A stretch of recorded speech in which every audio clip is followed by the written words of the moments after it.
Olá, tudo bem? Nós estamos a poucos dias das nossas eleições, dia 7 de outubro se aproxima e nós temos como brasileiros uma responsabilidade muito grande na escolha dos nossos representantes, sobretudo do nosso representante para a presidência do Brasil. Tenho percebido em todos os movimentos que nós temos acompanhado, nas redes sociais, na imprensa aberta, na chamada grande imprensa, temos buscado entender este momento, os movimentos, e eu cheguei à conclusão, e essa é a razão porque estou aqui gravando este vídeo. E qual a conclusão que eu cheguei? De que nós estamos enfrentando talvez uma das mais importantes eleições dos nossos dias para presidente da República. Isso não despreza, obviamente, os outros cargos eletivos, mas, sobretudo, para a presidência da República. Por quê? Porque eu já entendi, já consegui discernir que é mais do que a escolha de um nome, é mais que a escolha de um homem para ser o nosso novo presidente. Eu vejo que nós estamos numa guerra travada, numa guerra do bem contra o mal, das trevas contra a luz ou da luz contra as trevas. É verdade, nós estamos numa guerra dos argumentos de desconstrução da família, dos valores judaico-cristão, da vida do indivíduo dentro dos padrões que Deus tem para nós, da construção de um lar dentro dos padrões que Deus tem para nós, da concepção correta do que é um caminhar político, social, econômico, dentro de parâmetros corretos. Eu vejo que nós estamos numa guerra, porque há um lado nesta eleição que quer implementar no Brasil a desconstrução. O que tem acontecido no nosso país vizinho, Venezuela, obviamente alguns que estão querendo fazer acontecer no Brasil. Então, este vídeo tem o objetivo de, pelo menos, compartilhar de forma muito objetiva do que está no meu coração. E antes de complementar aquilo que está no meu coração, eu gostaria de ler aqui no Evangelho de Lucas, do capítulo 19, nos versículos 41 a 44. Se você abrir a sua Bíblia, vai descobrir que o tema a partir do versículo 28 é a entrada triunfal de Jesus em Jerusalém. Estes versículos que eu vou ler falam de um momento em que Jesus chorou sobre a cidade de Jerusalém. Por que Jesus chorou? Porque Jesus entendeu que Jerusalém não discerniu o tempo da visitação de Deus para aquela cidade e para o povo de Israel. E o texto diz assim, observe bem, a partir do versículo 41, eu vou repetir, Lucas 19, de 41 a 44. Quando ia chegando, vendo a cidade, chorou sobre ela.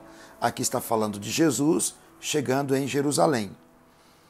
Versículo 42 diz, dizendo, se tu conhecesses, ao menos neste teu dia, o que à tua paz pertence, mas agora isso está encoberto aos teus olhos. Dias virão sobre ti em que os teus inimigos te cercarão de trincheiras, e te sitiarão e te apertarão de todos os lados. Derrubar-te-ão a ti e a teus filhos que dentro de ti estiverem. Não deixarão em ti pedra sobre pedra, porque não reconheceste o tempo da visitação.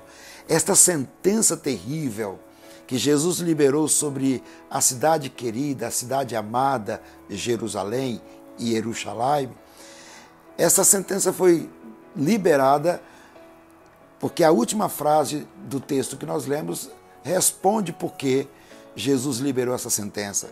Porque não reconheceste o tempo da tua visitação. Em outras palavras, o tempo da visitação de Jesus ou de Deus através de Jesus ali em Jerusalém, em Israel, não foi discernido, não foi entendido por toda a nação como nação.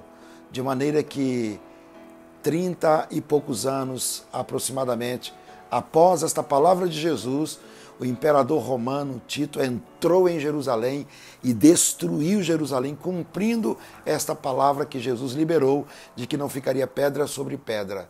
Preste atenção, por que eu quis trazer esse texto? Eu já vi alguns fazendo críticas, porque pessoas têm tomado textos bíblicos para falar alguma coisa em relação a esta eleição no Brasil. E aí alguns dizem assim, estão querendo espiritualizar o que não é espiritualizável. Bem, olha, a Bíblia é o nosso livro de regra, fé e prática. Ou seja, assim como eu posso pegar, por exemplo, o Salmo 23, o Senhor é o meu pastor e não me faltará, e aplicar para a minha própria vida, para a minha casa, para a minha família, orar esse salmo e outras tantas promessas de Deus neste livro sagrado, da mesma maneira, eu posso pegar então, como eu peguei esse texto agora, para entender uma realidade, um momento tão específico que nós estamos vivendo. E eu creio que alguns brasileiros, inclusive, quero me dirigir tão especificamente a você que é pastor, a você que é crente em Cristo Jesus, a você que conhece a palavra de Deus, a você que conhece a verdade de Deus. Há uma incoerência muito grande em você que professa a fé bíblica, que tem este livro como regra de fé e prática, e vai votar em partidos sabiamente, obviamente, evidentemente, já revelado como sendo aqueles partidos que querem introduzir no Brasil exatamente os valores totalmente contrários às verdades de Deus para a família, para a nação como um todo. Muito bem, eu vou dar nome aos bois, porque eu estou colocando a nossa cara, como diz no popular, a tapa. Vou dar nome aos bois. Eu vejo que, claro, há vários candidatos à presidência da República, mas diante das pesquisas que nós temos, tem dois candidatos, apenas dois candidatos possíveis de chegarem ao resultado final, de se elegerem. Um é o candidato Bolsonaro, que tem sido alvo de muita crítica, de muita mentira, de muita calúnia, de muita difamação. Estão pegando o jeito do homem falar, talvez a sua maneira de falar, e estão distorcendo o que ele fala, colocando palavras na boca dele, colocando coisas na boca dele, coisas que ele não falou, contra as mulheres, contra as pessoas, em relação à questão do racismo, da homofobia, da violência. E, na verdade, tudo o que ele tem dito é defender o homem de bem, as famílias, as pessoas de bem, respeitar as nossas crianças na escola, com o chamado kit gay. Eu também reprovo isso. E você que está me ouvindo, que ama este livro sagrado, a palavra do Senhor, deve reprovar também. E isso não tem nada a ver com homofobia. Também respeitar a família dentro do contexto em que Deus, à luz dessa palavra, estabeleceu. E, obviamente, defender o cidadão brasileiro diante de tanta violência, inclusive respaldada por muita impunidade deste país. São as palavras dele, e alguns estão distorcendo. Então nós temos essa alternativa. A outra alternativa é o representante fantoche do PT. Porque, na verdade, o candidato real do PT não é Haddad.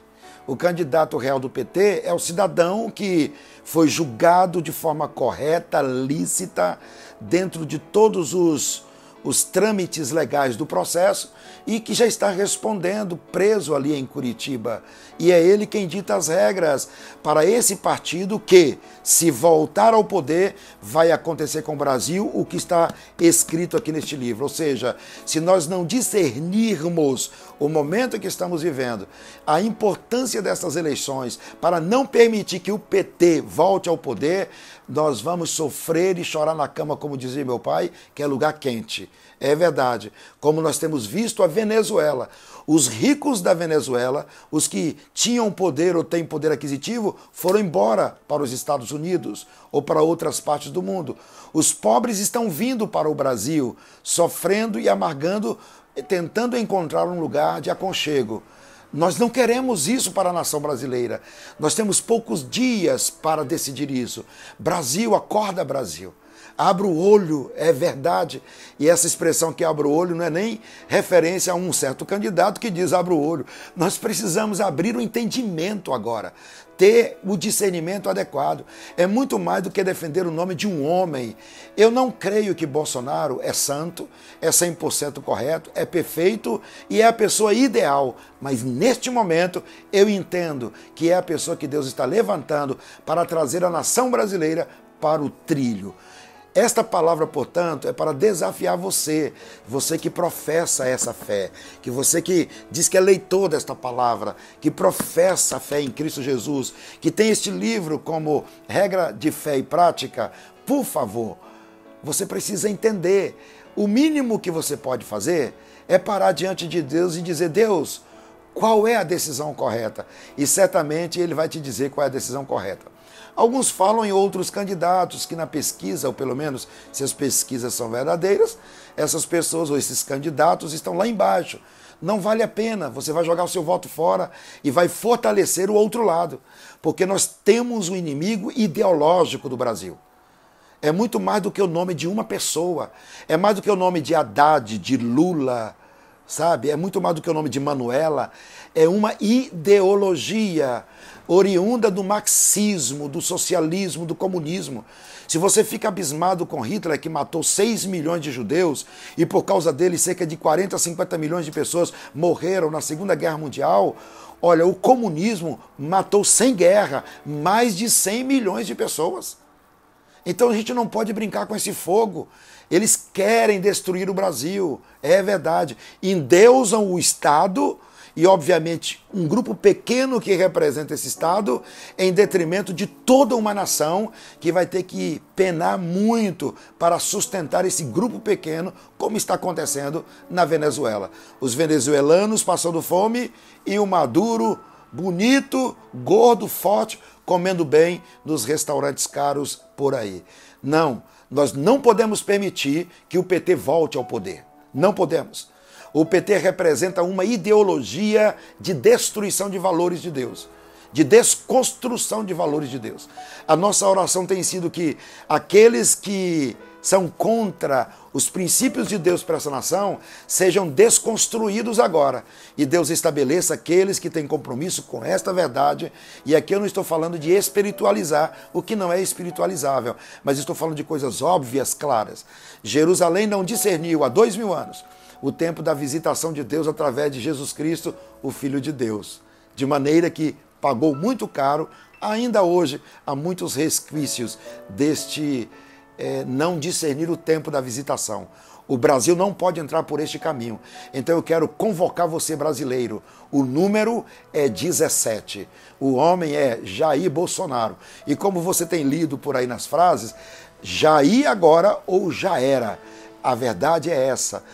Ele não me pediu para fazer campanha, eu não o conheço pessoalmente, talvez quem sabe um dia, mas eu não o conheço pessoalmente, mas eu tenho entendido, eu tenho discernido no meu coração que este é o momento de nós virarmos este jogo e arrancarmos o governo do Brasil das mãos de homens maus que desconstroem a família, que desconstrói a sociedade brasileira, que enfraquece o cidadão brasileiro, e essa história de que está sustentando as pessoas é mentira. Deixe-me falar um pouco sobre este programa eleitoreiro.